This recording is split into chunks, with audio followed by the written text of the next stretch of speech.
So I don't know about you guys, but I feel like, as of the beginning of 2026, we have had a few shows of Raw and of SmackDown. And I feel like thus far, as of note, I feel like SmackDown has been just a tiny bit better than Monday Night Raw. And that's kind of, counter productive as far as like, SmackDown has recently gone 3 hours, but I feel like they're starting to get a little bit away with that simply because of the fact of like they've added a lot of new guys there, such as a Trick Williams, such as a Jordan Grace, new main roster call-ups towards SmackDown, and we still have to yet to see the Obafemi where he lands. I've heard rumors of him going to Raw, but regardless, tonight we had the first official television appearance of the new WWE champion Drew McIntyre.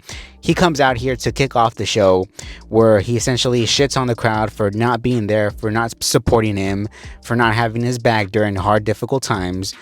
He tells us that Cody Rhodes is not going to get a rematch. There's no rematch clause.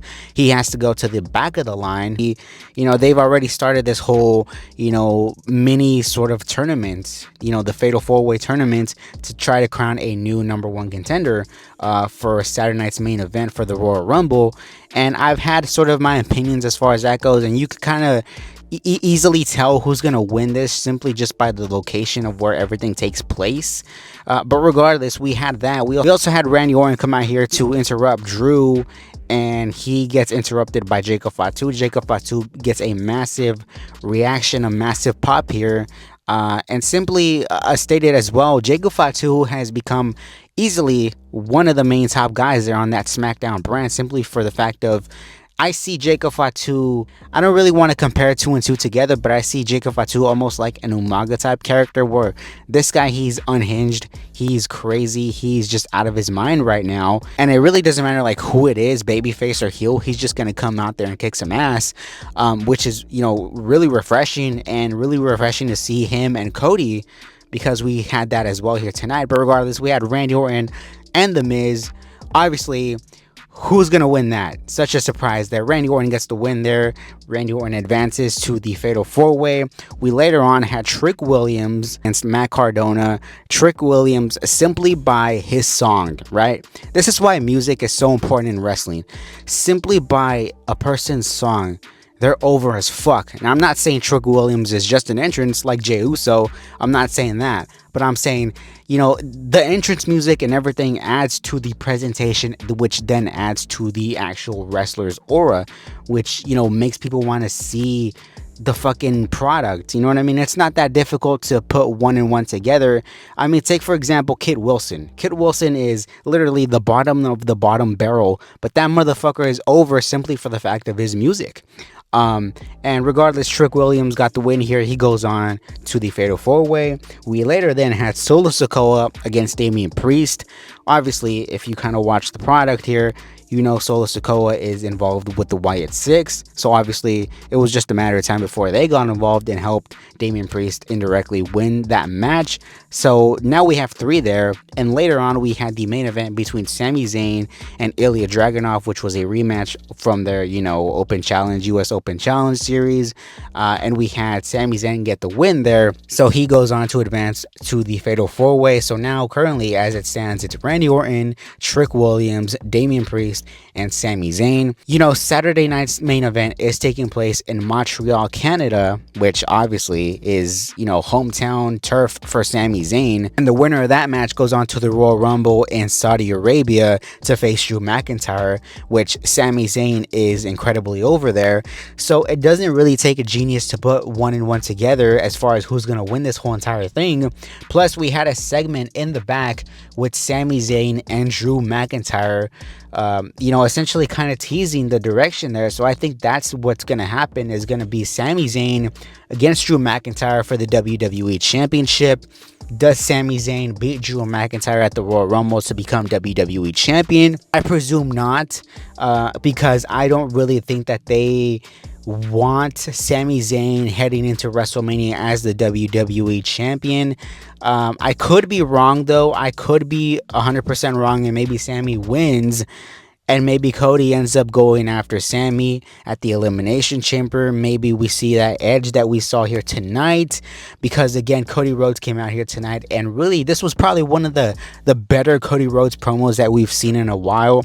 He came out here and he simply poked fun at the fact of how, recently he's been somewhat complacent, somewhat comfortable within his, QB1 status as the WWE champion. He said that he's officially entering the Royal Rumble match. He may be starting at the back of the line, so to speak, like Drew McIntyre put it, but he's going to be entering the Royal Rumble match, which is about the first time within this whole entire Royal Rumble build that anybody has declared themselves for the Royal Rumble. It's been, we're literally 2 weeks away, and usually this is around the time when everybody has declared already for the Royal Rumble, and literally this is the first declaration of being in the Royal Rumble by somebody. And he also mentions the fact that Fatu, sooner or later he has a receipt coming, and eventually later on in the program there's a big brawl where Jacob Fatu takes out Kit Wilson. He then calls out Cody Rhodes. He says, Cody Rhodes, I know you're back there, let's do this right now. And Cody Rhodes comes out here and there's a big brawl, which then goes into commercial break, which was fucking just, weird. But regardless, I did enjoy this big brawl here. These brawls, sometimes they're overdone. Triple H likes to overdo these brawls. Like, I remember a brawl here with CM Punk and Seth Rollins last year, which was just overdone as fuck. But eventually we get the match made between Cody and Jacob Fatu at Saturday night's main event. Something tells me that match is probably going to go to a no contest, maybe a disqualification, because I don't really see Fatu losing, and I don't really see Cody losing. So I think something is bound to happen there. I think, people are wanting to see subtle teasers of a Cody heel turn. Again, who's to say whether or not that's the case? Although, one thing that I will say is the fact of, within all this sort of turmoil between Cody, Drew, and Jacob, it's kind of led you to believe that maybe that Roman match might be off. And especially if you've read the reports of, potentially Cody and Drew politicking against Roman to try to, not take the losing pinfall against Roman, which is very kind of sneaky if you ask me. Drew McIntyre and Cody Rhodes really, out politicking the Samoan dynasty there, Again, Sami Zayn is going to go on to, I presume, win this whole entire thing and go on to face McIntyre at the Royal Rumble.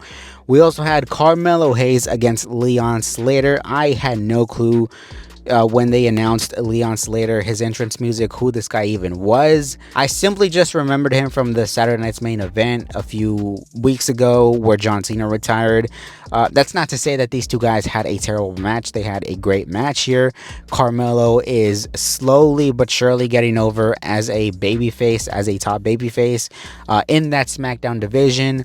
Again, though, they kind of have to, I guess, I'm not saying I'm tired of these open challenges, but I'm saying eventually, the open challenge gimmick is going to run into a wall, and I think we're starting to see that take place maybe. Post your comments down below. Let me know what you thought of tonight's episode of SmackDown, and until next time, I will see all of you on the next one.